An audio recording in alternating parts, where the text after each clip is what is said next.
Hey guys, welcome to another bonus scripting tutorial. First of all, I want to clear something up in this. I'm making this video just to one to clear something up, and two just I can't make an entire video about clearing up a problem that I think is irking me in my Roblox scripting tutorials intro to Jooey's. People think it's pronounced GUI or Gooey, but it's actually wrong. I was wrong at the time when I said, in the tutorial I pronounce it Gooey, but it's actually pronounced Jooey, okay?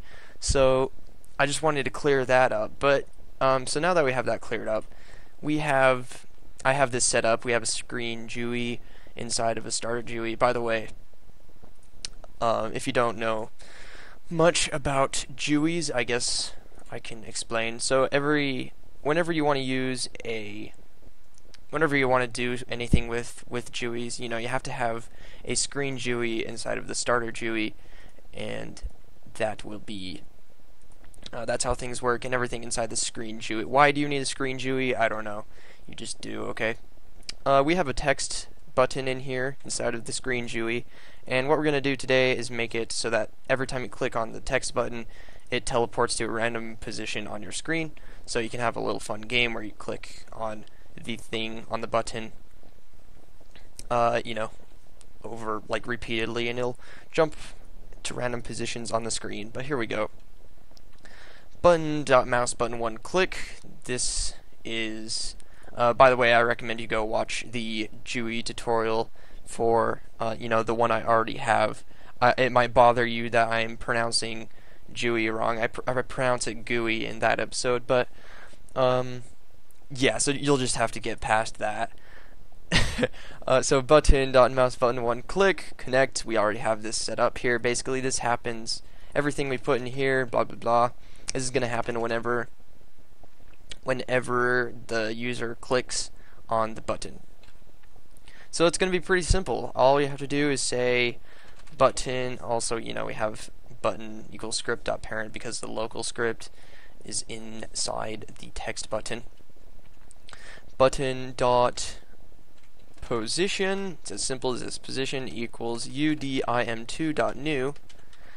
And what the heck does that mean? This is just kind of the type of position it has. If you go over to text button, it's gonna have, you go to over to the position, and this isn't like a regular, like if you look at a brick's position and you see, it'll have an X, Y, and Z value, but this just has an X and Y value since it's, on the screen. It's not a 3D object. It is a two-dimensional object.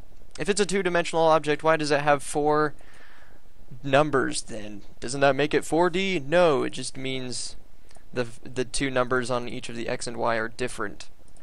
The first one is scale, so scale is between 0 and 1 usually. I mean, it can be bigger, it can be 2, but you'll notice that the button disappeared.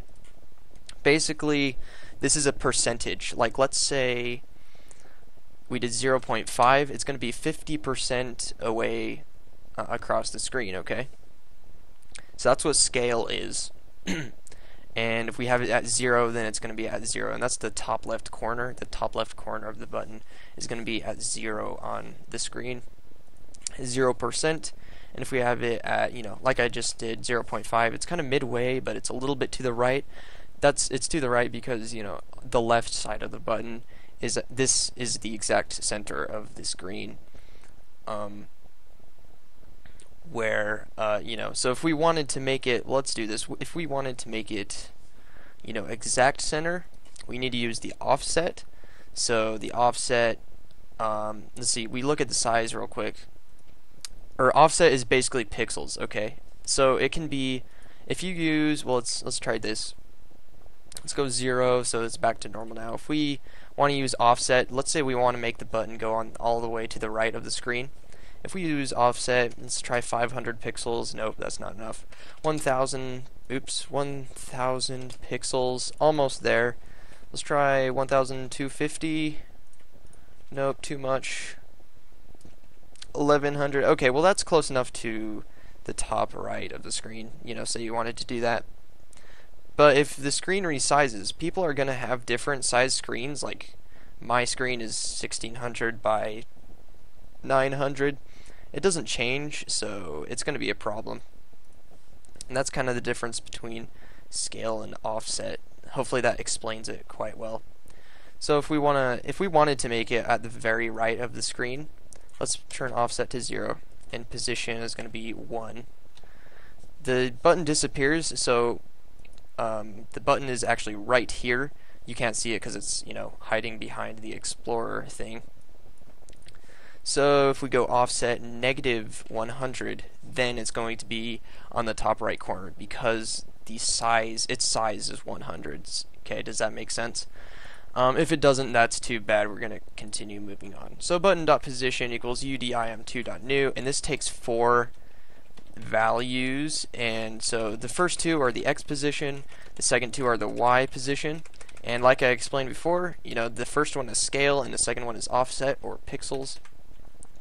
And we're going to want to use, I guess we're going to want to use scale for this because we want the button to go all the way around the screen, independent of the screen's size, because people are, like I said, are going to have different screens. So we're going to go math.random, and I believe if you just do math.random, that'll give you a number between 0 and 1.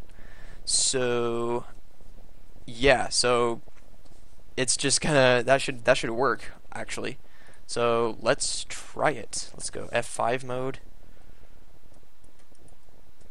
Alright, we click the button. Cool. Okay, so it's working. It's randomizing the position. Alright. But there is a possibility that it's gonna go off the screen over here. Maybe if we click it enough times it'll do that. It's gonna go off the screen. It's getting pretty close sometimes. Oh yeah, there we go. Okay, so it goes off screen a little bit, and we want to prevent that. So we're gonna go button.position equals. Okay, since we want a number between. Let's see here. How do we want to do this? Let me think real quick. Okay, so I've thought about it, and there might be a way to do it, but I have not thought of one too greatly. So the best way we can do it is so it doesn't go completely off the screen. What we can do is make it only go at most halfway off the screen. So we'll go 50. Boom. So it's gonna, or let's see, I meant -50. Why -50? Because oh, by the way, so the second position in the udim2.new, that's its pixels.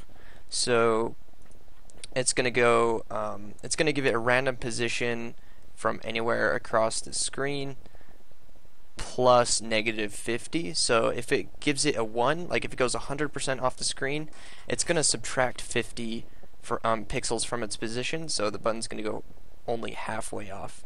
That also means it can go halfway off this side too, but that's okay. So you'll see maybe what happens here. So let's go ahead and test it. Okay, we are here. If we click the button, cool, it's going.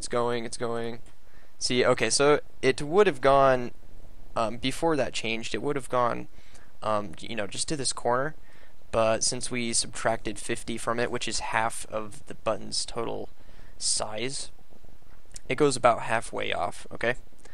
So, and then if we were to keep clicking the button, oh look, it happens again. It's not going to go all the way off the screen, though, on either side. And as you can see, had we not made that change, we would have only had like a sliver of the button right here to click. So that's pretty cool that we kind of fixed it. But yeah, so now we just got to apply that to the to the y-axis.